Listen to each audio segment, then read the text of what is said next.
ચક્રીય અને અચક્રીય ફોટોફોસ્ફોરાયલેશન.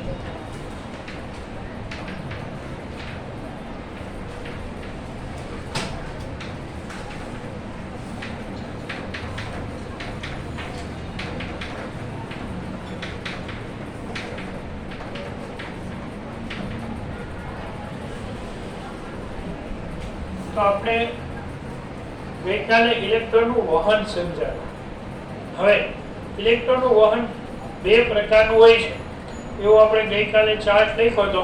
એની અંદર આપણે જોયેલું હતું કે ઇલેક્ટ્રોનનું વહન છે એ બે પ્રકારનું જોવા મળે, ચક્રીય ઇલેક્ટ્રોન વહન અને અચક્રીય ઇલેક્ટ્રોન વહન. તો પહેલા આપણે ફોટોફોસ્ફોરાયલેશન સમજતા પહેલા ઇલેક્ટ્રોનનું ચક્રીય વહન શું છે અને ઇલેક્ટ્રોનનું અચક્રીય વહન શું છે એની ચર્ચા કરી. કે ઇલેક્ટ્રોનનું ચક્રીય વહન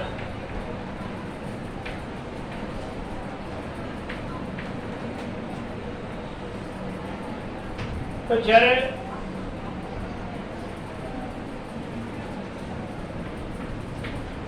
P700 PS1 માંથી ઇલેક્ટ્રોન મુક્ત થાય, PS1 માંથી મુક્ત થયેલા ઇલેક્ટ્રોન ગ્રાહી ઘટક સાથે મેળવાય અને ઇલેક્ટ્રોન ગ્રાહી ઘટકમાંથી ઇલેક્ટ્રોન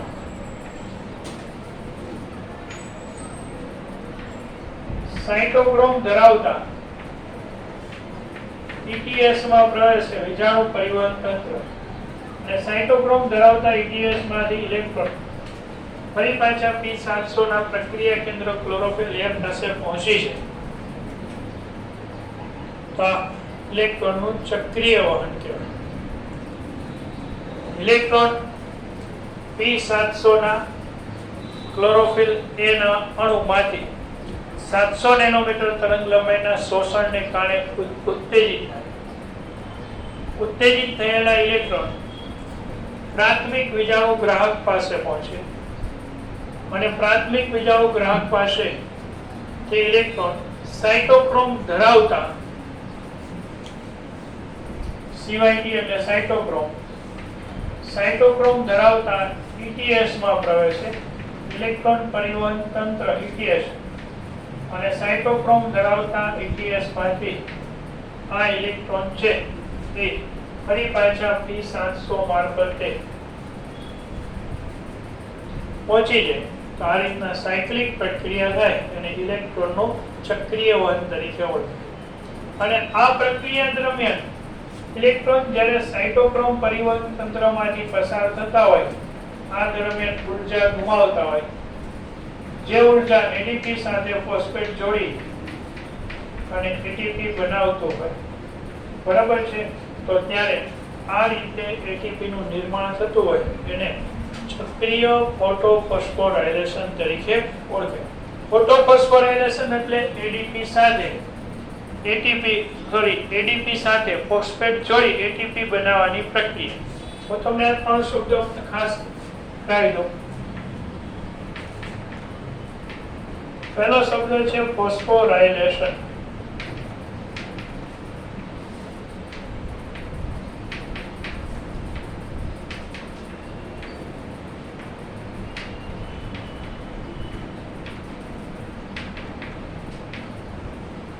ફોસ્ફેટ જોડાવાની ક્રિયા. કોઈ પણ પ્રક્રિયા દરમિયાન અણુમાં ફોસ્ફેટ ઉમેરાય એ ઘટનાને ફોસ્ફોરાયલેશન તરીકે ઓળખાય. દાખલા તરીકે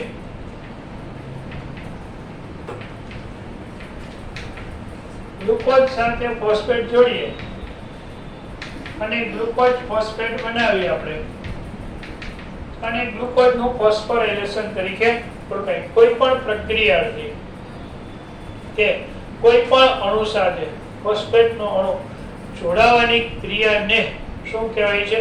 ફોસ્ફરીકરણ કહેવાય. જ્યારે ADP સાથે ફોસ્ફેટ જોડીએ, કાર્બનિક ફોસ્ફેટ, તો ત્યારે ATP બનશે. તો આ ઘટના શેની ઘટના છે? ફોસ્ફરીકરણ અથવા તો ફોસ્ફોરાયલેશનની ઘટના છે. તમને આ ફોસ્ફરીકરણ અથવા તો ફોસ્ફોરાયલેશન શું છે એ બધાને ખ્યાલ આવી ગયો.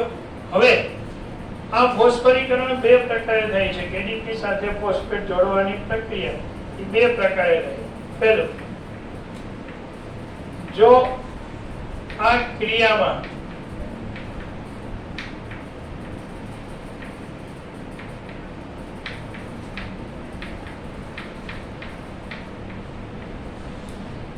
ऊर्जाનો સ્ત્રોત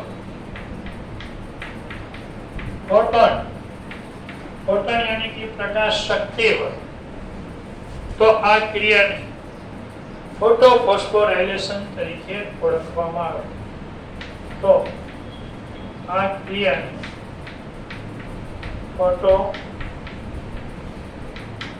ફોસ્ફોરાયલેશન. અને બીજું કે જો આ ક્રિયામાં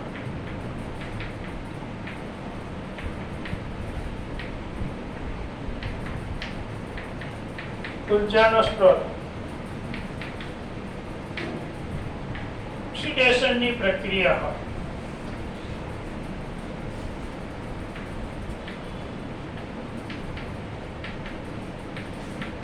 તો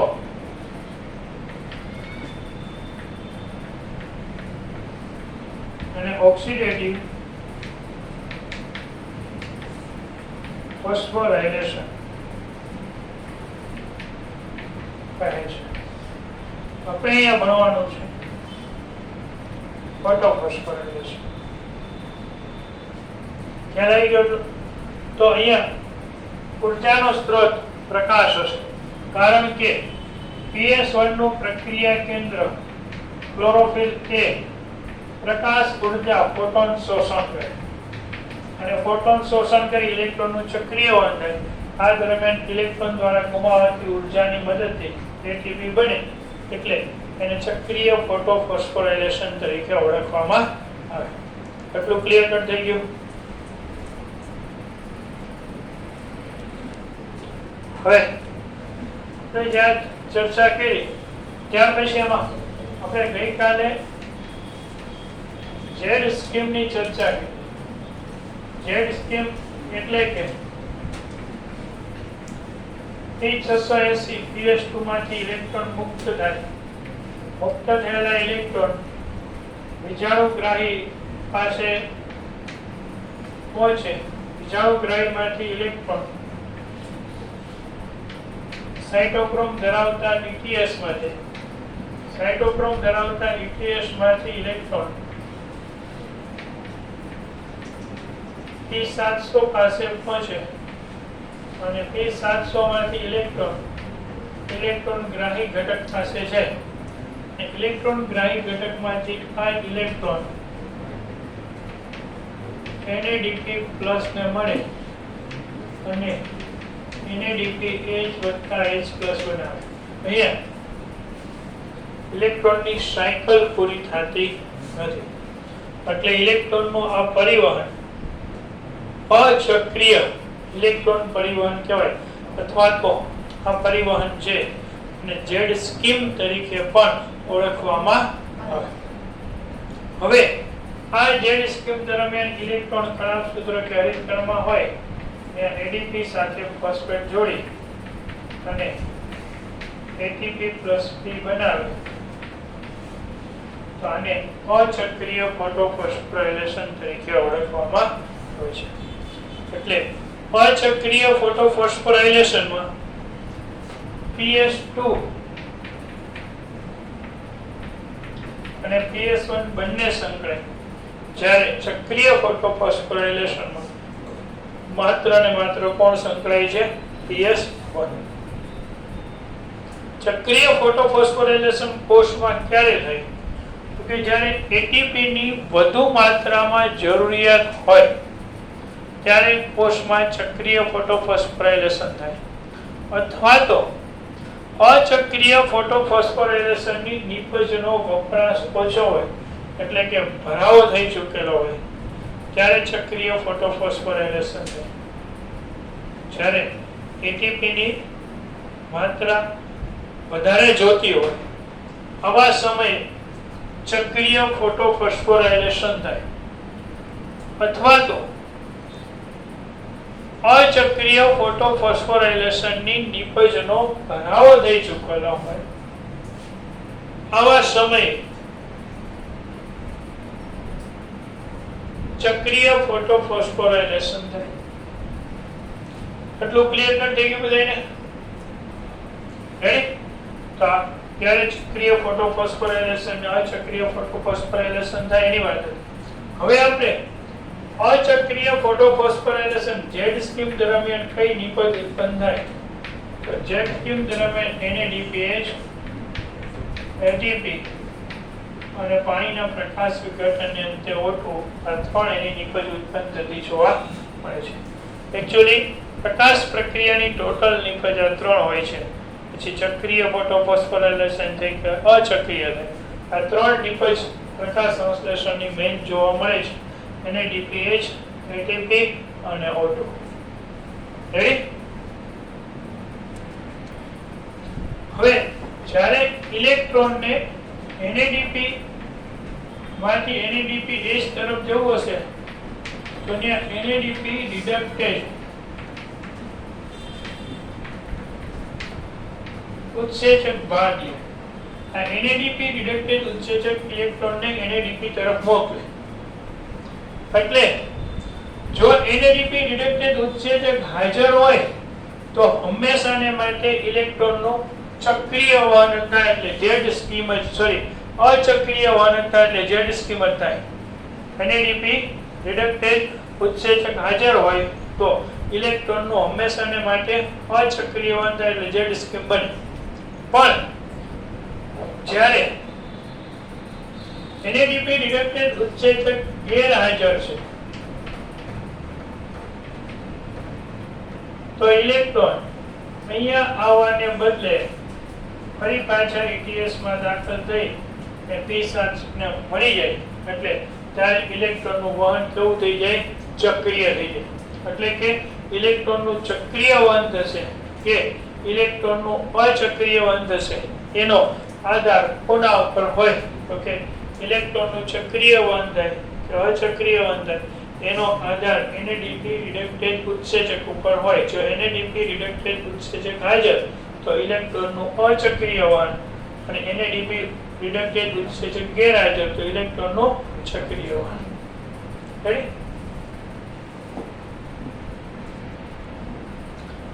એકચ્યુઅલી આપણે જોયું કે ચક્રીય ફોટોફોસ્ફોરાયલેશન થાય, અચક્રીય ફોટોફોસ્ફોરાયલેશન થાય. આ દરમિયાન ATP બને છે. વાસ્તવિક રીતે આ ATP નિર્માણ કેવી રીતના થાય છે એના માટેથી એક ચોક્કસ સિદ્ધાંત કાર્ય કરે છે. જે સિદ્ધાંતને કહેવામાં આવે છે રાસાયણિક આશ્રુતિ અધિતક. આ રસાયણ આશ્રુતિ અધિતક પ્રોટોન ઢોળાંશ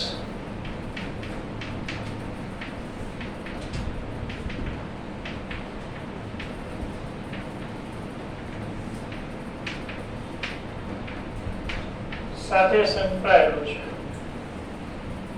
જે પટલની એક બાજુએ હરિતકણમાં જોઈએ તો હરિતકણમાં આ થાઇલેકોઇડ છે. થાઇલેકોઇડ પટલની અંદરની બાજુએ પ્રોટોનનો ભરાવો થાય. પ્રોટોન એટલે H+ આયનો. જ્યારે થાઇલેકોઇડની બહારની બાજુએ H+ આયનોની સંખ્યા ઓછી હોય, અંદરની બાજુએ વધારે હોય અને એને કારણે પ્રોટોન ઢોળાંશ સર્જે. કલામ સૂત્રની અંદર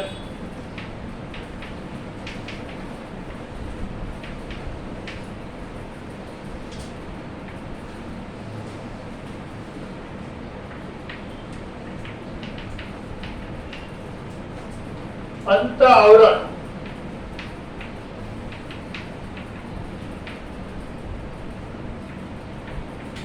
ક્રિસ્ટી પટલ આવેલું હોય અને અંત આવરણ અથવા તો ક્રિસ્ટી પટલ ની બહારની બાજુએ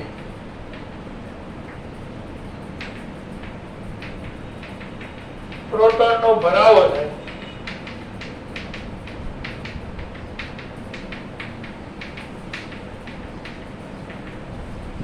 અને અંદરની બાજુએ પ્રોટોન ઓછા હોય, આ રીતે પ્રોટોન ડોનર્સ સર્જાય. કલાપ સૂત્રની ચર્ચા આપણે ચોથા પાઠ 14મા પાઠમાં આવશે, ત્યારે આપણે હરિતખંડના પ્રોટોન ડોનર્સની ચર્ચા આવશે.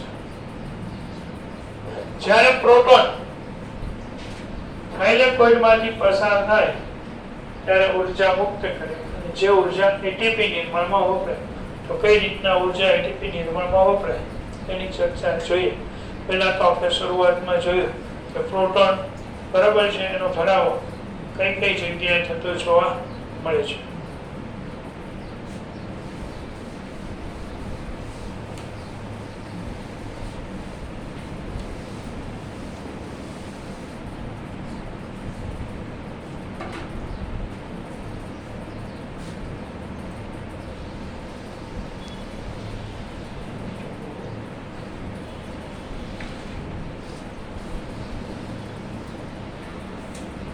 આપણે થાઇલેકોઇડ લીધેલું છે. હા, આપણી આકૃતિ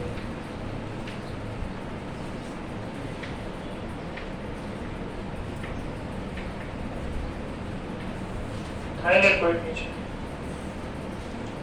થાઇલેકોઇડમાં પટલની અંદર એક પ્રોટીન છુપાયેલું હોય છે, F0 કહેવાય છે. અને પટલની બહાર એક પ્રોટીન આવેલું હોય છે, F1 કહેવાય છે.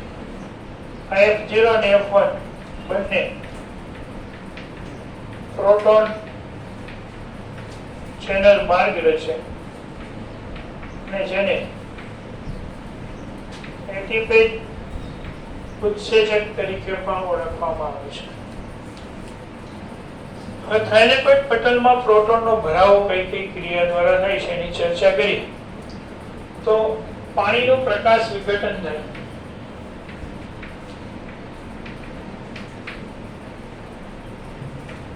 પાણીનું પ્રકાશ વિઘટન થાય એટલે H+ આયનો છૂટા પડે. આ છૂટા પડતા બધા H+ આયનો થાઇલેકોઇડ પોલાણમાં ભળે અને ઓક્સિજન બહાર નીકળે. આ પ્રક્રિયા TS2 ના પ્રક્રિયા કેન્દ્ર ક્લોરોફિલ એના અણુ દ્વારા થાય. જ્યારે ઇલેક્ટ્રોન જુદા જુદા વીજાણુ વાહકોમાંથી પસાર થાય અને છેવટે PS1 માં પહોંચે. ઇલેક્ટ્રોન જ્યારે જુદા જુદા વીજાણુ વાહકોમાંથી પસાર થઈને ઇલેક્ટ્રોન પહોંચે ત્યારે આધારકમાંથી પ્રોટોન છે એ થાઇલેકોઇડના પોલાણમાં પ્રવેશે. બીજી ઘટના. પહેલી ઘટના પાણીનું પ્રકાશ વિઘટન થાય એટલે પ્રોટોન થાઇલેકોઇડ પોલાણમાં પહોંચે. બીજી ઘટના ઇલેક્ટ્રોન PS2 માંથી ઇલેક્ટ્રોન પરિવહન તંત્રમાં પસાર થઈને PS1 સુધી પહોંચે. ત્યાં સુધીમાં આધારકમાંથી પ્રોટોન થાઇલેકોઇડ પોલાણમાં પ્રવેશે અને અહીંયા PS1 પાસેથી ઇલેક્ટ્રોન NADP+ ને મળે અને NADP H બનાવે એટલે આ કારણોસર આધારકમાં પ્રોટોન ઘટે. આમ આધારકમાં 3 કારણોસર પ્રોટોન ઘટે. પહેલું, પાણીમાંથી વિઘટન થઈને આધારકમાં થાઇલેકોઇડના પોલારમાં H+ ભરાવો કરે. બીજું, ઇલેક્ટ્રોન જ્યારે PS2 માંથી PS1 માં જાય ત્યારે કેટલાક પ્રોટોનને આધારકમાંથી લઈ અને થાઇલેકોઇડ પોલારમાં ઠલવે.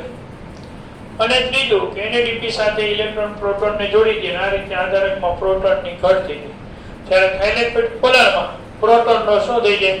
ભરાવો થઈ જાય. એટલે અહીંયા પ્રોટોનની સંખ્યા છે તે કેવી થઈ ગઈ? તો કે પ્રોટોનની સંખ્યા વધુ થઈ ગઈ.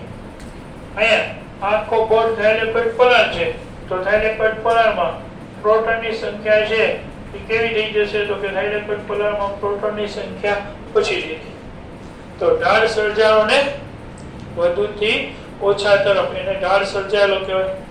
તો ઢાળ સર્જાય એટલે બરોબર છે, પ્રોટોન ઢોળાંશ તૂટે. કોઈ પણ ઢાળ છે એ તૂટે તો વહન કઈ બાજુ થાય? નીચાથી ઊંચા તરફ કે ઊંચાથી નીચા તરફ? ઊંચાથી નીચા તરફ જ વહન થાય ને, બરાબર? એટલે અહીંયા વધુ છે ત્યાંથી પ્રોટોન બહાર ઓછા છે એ તરફ આવે. પ્રોટોન જ્યારે થેલેકોઇડ પોલાણમાંથી આધારક તરફ આવે એટલે પ્રોટોન પણ ઇલેક્ટ્રોનની જેમ ઊર્જા ગુમાવે. આ ગુમાવેલી ઊર્જા આ એટીપેજ ઉત્સેચકને સક્રિય કરે. સક્રિય એટીપેજ ઉત્સેચક એડીપી સાથે ફોસ્ફેટ જોડી અને એટીપી બનાવે અને આ રીતે વાસ્તવમાં એટીપી નું નિર્માણ થતું જોવા મળે છે. બરોબર છે? રસાયણશાસ્ત્રથી અધિતર્ક આપણે સમજાવે છે કે એટીપી નું નિર્માણ કઈ રીતે થતું જોવા